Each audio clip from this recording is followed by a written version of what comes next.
of people you created us to worship you. And thank you, Lord, for this wonderful morning that you have gathered us here to give praises to your holy name, to worship you, to adore you, to lift up your holy name. Words are not enough to express our gratitude for your goodness, your greatness and faithfulness for each and every one of us, God. And truly, Lord, we just wanted to lift your name on high this morning. Lord, we pray before we could come and bow down to your presence. We pray, Lord, please continue to seek our hearts and our minds.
God. You deserve to be exalted, O God. Hallelujah. Thank you, Father God, for your faithfulness. Thank you, Lord. Thank you, Jesus. Let's give the Lord a big clap of praise. Hallelujah. Thank you, Father God. Hallelujah. Good morning, everyone. I'm sure that you're blessed this morning. Let's greet one another while we're singing. You're awesome in this place, Lord. Hallelujah.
Which will happen at Falls View Hotel at Niagara Falls. And we have our very own Senior Pastor Peter Tanchi, along with the leadership of CCF Maine and also CCF Dion that will be coming. And not only that, we have delegates from all over the 10 satellites of CCF here in Canada. CCF Vancouver, CCF Edmonton, CCF Calgary, CCF Prince Edward Island, CCF Montreal, and Luma Appeal Salon.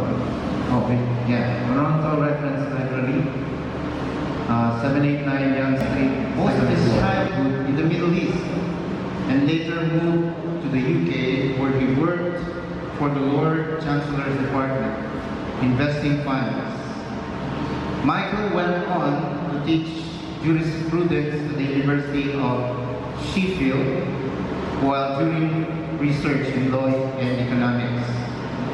His passion is to engage with people of all backgrounds and cultures about questions of faith, which he has been doing for over 20 years. He speaks in business, academic, political, and other settings across the globe, ranging from Europe and the Middle East to Asia and the Americans. Michael helps oversee the international team of RZIM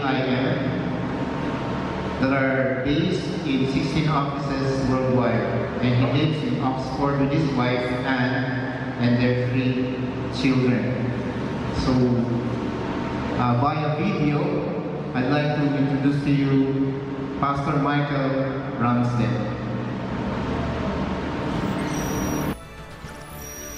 You are watching Christ's Commission Fellowship. changing lives for eternity. I hope that we'll have both some fun this morning, even though the message itself is going to be very challenging. It's going to be challenging for at least two reasons. Number one, the words in Matthew 5 that I have been given to speak on are, by their very nature, very challenging words. So the message is challenging. Secondly, I found out what words I'd be speaking on a few days ago after I'd left to fly over here, and so it will be challenging for me as well as we just look and go into this together. I can remember just after my wife and I first got married, one of the pieces of advice that I was given by the couple that sort of spent time with us preparing us for marriage was they said, look, even if one of you isn't tired, make it a habit to always go to bed at about the same time, because you very often have important conversations late at night when you're tired and you'll talk about things. And then even if one of you later gets up, to make a cup of tea, or read or whatever it is, at least you wouldn't have missed that opportunity to have this deep conversation with each other. And so we both gone to bed, and my wife was very tired. She'd fallen straight asleep, and I wasn't tired, and I thought I'll read. So I was sat up in bed reading. And we were living in England at that point, in the north of England. It gets very cold, and because the house was also cool, and I was sat up reading, my arms and so on, I was getting cold too, and I read a couple of chapters of this book that I was enjoying, and then I finished reading, I turned off the light, and then I rolled over and I put my cold arm, around my wife Anne. And at this point, she just froze. I could feel her just go incredibly stiff, and she grabbed my arm, yelled the word snake, and then threw it away like that. I'm still having counseling for the rejection I suffered that night. Now, one of the complications that we have when we read this passage in Matthew 5 from verses 27 down to 30 is when we read these words, they come across as being very, very strong. And it's important, I think, even as we start thinking about this, is to remember, what does it mean for us to live a fully dedicated life as Christians? Because I find it fascinating that if you ask people to close their eyes and imagine an uncompromised Christian, a Christian who lives without compromise, and you say to people, what does such a person look like? Everyone immediately imagines someone who is hard, who is tough, who's difficult to be with, who's maybe saying difficult, hard things. But it's amazing. In Galatians 5:22, we're told that the fruit of the Spirit that should mark out the Christian's life is love, joy, peace, patience, kindness, goodness, faithfulness, gentleness, and self-control. So let us not be compromised about that. Let us live fully uncompromised lives which are filled with these things. May this fruit be the most evident thing in our life to everybody else. We can't afford, as Christians, not to live in the way that we're being asked to. Now, instead of giving an exposition out of Matthew chapter 5 from verses 27 to 30, maybe we'll read them. What we'll do is I would like to try and give you a package around it, and at the end of the service we'll look at those words again, and I hope that the description we would have put around this passage will mean that when you read it again, you'll be able to do so with fresh eyes. But this is Jesus speaking, and he's speaking to his disciples, and the crowds are listening in. But when you remember, if you read the beginning of chapter 5, it says that Jesus went up onto a mountainside, and the disciples came, sat at his feet, and he taught his disciples.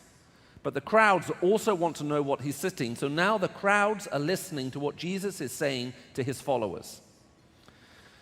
And by the time we get halfway through the first part of what Jesus is saying, he says this: "You have heard it was said, 'You shall not commit adultery.' But I tell you, anyone who looks at a woman lustfully has already committed adultery with her in his heart. If your right eye causes you to sin, gouge it out and throw it away. It is better for you to lose one part of your body than for your whole body to be thrown into hell. And if your right hand causes you to stumble, cut it off and throw it away. It's better for you to lose one part of your body than for your whole body to go into hell. Well, these are incredibly strong words. And the question is, how do we understand them? A little while ago, a couple of months ago, my eldest daughter sent me the words of a song. She said, "Dad, all of my friends were listening to this song right now." She said, "And I thought you'd be really interested to read it." And the song is entitled "More Than Words." Just listen to what they say. "Saying I love you are not the words I want to hear from you. It's not that I want you not to say, but if you only knew how easy it would be to show me how you feel, more than words is all you'll have to do to make it real. Then you wouldn't have to say you love me, because I would already know. What would you do if my heart was torn in two? More than words to show how you feel, that your love for me is real. What would you say if I took those words away, and then you couldn't make things new just by saying, I love you?" Do you see what the song is saying? You keep telling me and saying the words to me, "I love you." And they're the words you speak to me to make everything right. But I'm looking for something more than words. I'm looking somehow to see something in you that means even if those words weren't spoken, I would know they were true. What would you do if those words were taken from you? You could no longer use those three words. What could you do when my heart itself is torn apart, torn in two? What could you do then to show me how you feel and that what you actually feel is real? It's an incredible song. I can understand why it's so popular, because it's asking a question that anyone who's ever experienced any form of heartbreak can relate to and understand.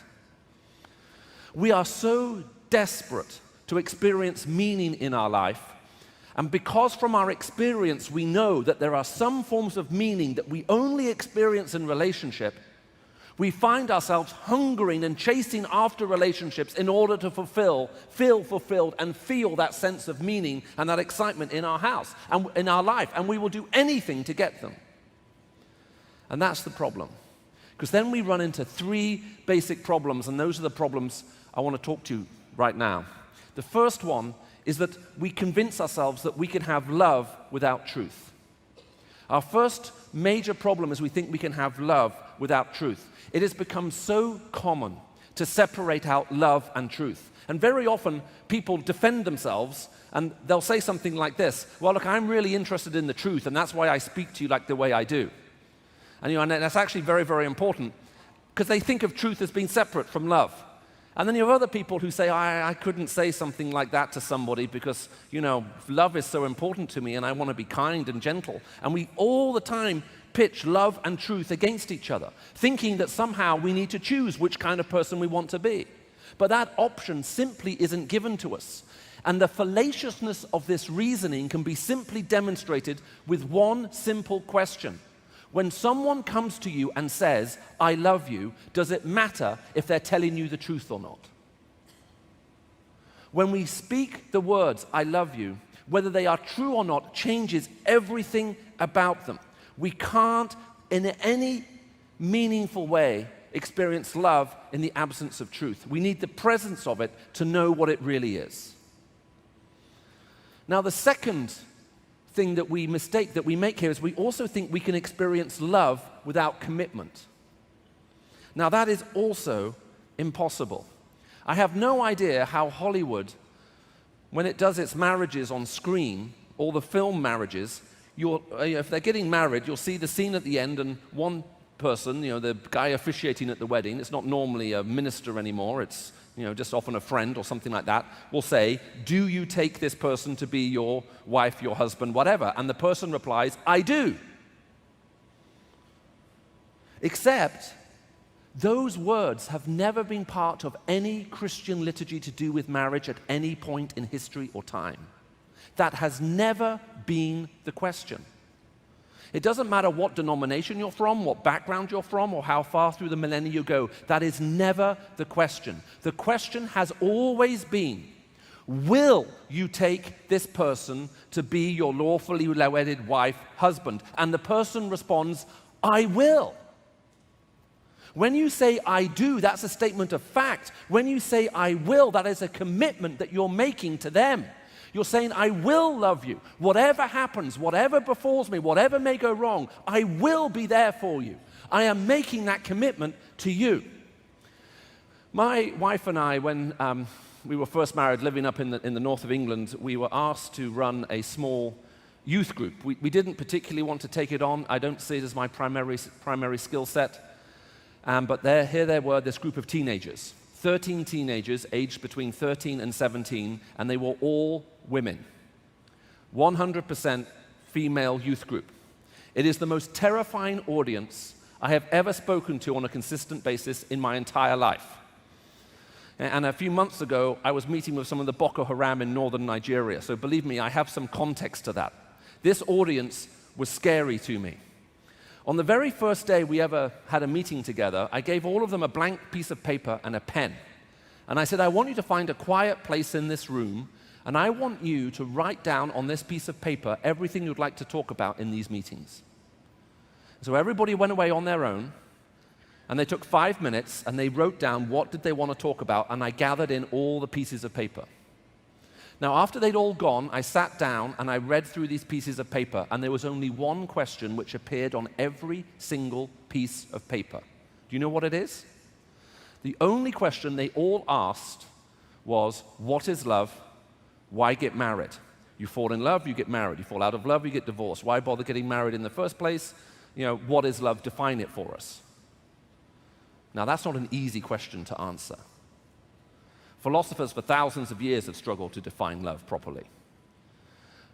I said to my wife, I promised them I would answer the most commonly asked question they asked, and this is it, and I had no idea what to do. So I fasted and prayed for 5 days, because I was just begging God, please give me one thing to share with these people. So a week later, when they all came back and we all sat down in a big circle, I said to them, I want you to do the following thing with me. I all want you to close your eyes, and they all closed their eyes. And then I said, I would like you to imagine that tomorrow you go to school and the boy you like the most comes up to you and says, I love you. How do you feel? And every face was like this. They were the happiest looking group of people you've ever seen in your entire life.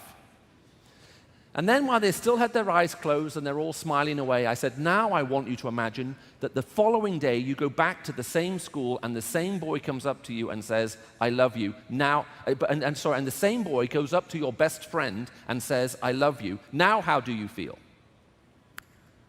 And every smile disappeared. And I asked them to open their eyes, and I said, you see, the words I love you are meaningful because they are given exclusively and committedly to you. Outside of that moral framework of exclusivity and commitment, those words mean nothing. That's why a very famous group of British philosophers called the Spice Girls wrote a song a long time ago in which the chorus said, don't tell me you love me, just tell me you'll be there.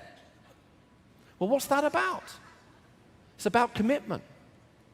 It's about saying everybody's willing to say, I love you to us, to become our friend, or maybe even to sleep with us. But the question I have is, will you be there? Will you actually be there for me? The words, I love you, outside of a framework of commitment are meaningless. That is what makes them meaningful. The idea that we experience love without commitment is impossible. That's what makes real friendship real. Look, there are people we're friends with because it's easy and we just sort of get along, and that's fine. There's nothing wrong with that. But there are other friends we have and we're committed to them. Even when it isn't easy, when times are hard, when it's not convenient, we're still there for them. We want to spend time for them. Not because it's just easy for us, but because we're close to them, we're committed. It is impossible to experience any form of deep love in this world unless you're prepared to be committed to that person. It's impossible. This is why some Christians find their walk with God itself is even disappointing. They're happy to call on God so long as it's convenient, but there is no commitment to actually be there consistently with Him. And if you're here this morning and you feel that the current of love is running shallow through your heart, I would encourage you just to look at the levels of your commitment and who you're committed to. We can't have and we cannot experience love without commitment. Now, the last point, which I'm going to spend a lot more time on, is may sound a little confusing at first, so you're going to have to bear with me while I actually get to it.